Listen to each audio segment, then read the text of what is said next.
এজাজুল হক মুকুল, বৈশাখী সংবাদ, ঢাকা। আওয়ামী লীগের সাংগঠনিক কার্যক্রম বন্ধ রাখার সরকারি সিদ্ধান্তে আনন্দিত বিএনপি। রোববার গণমাধ্যমে পাঠানো বিবৃতিতে আইন সংশোধন করে ফ্যাসিবাদী দলের গণহত্যাকারীদের বিচার করার সিদ্ধান্ত সঠিক বলে মন্তব্য করেন মহাসচিব মির্জা ফখরুল ইসলাম আলমগীর। এদিকে দেশের সংখ্যাগরিষ্ঠের ধর্ম নিয়ে বিভক্তি সৃষ্টি করা যাবে না বলে মন্তব্য করেছেন দলটির সিনিয়র নেতারা।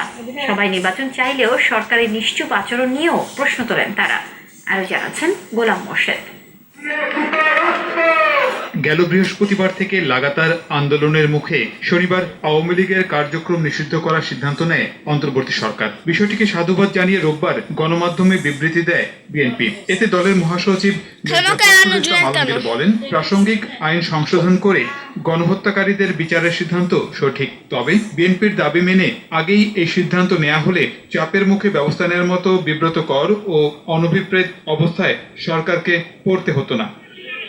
এদিকে বুদ্ধ পূর্ণিমা উপলক্ষে সকালে জাতীয় প্রেস ক্লাবের সামনে শোভাযাত্রা করে বাংলাদেশ জাতীয়তাবাদী বৌদ্ধ ফোরাম। এর উদ্বোধন করে বিএনপির সিনিয়র যুগ্ম মহাসচিব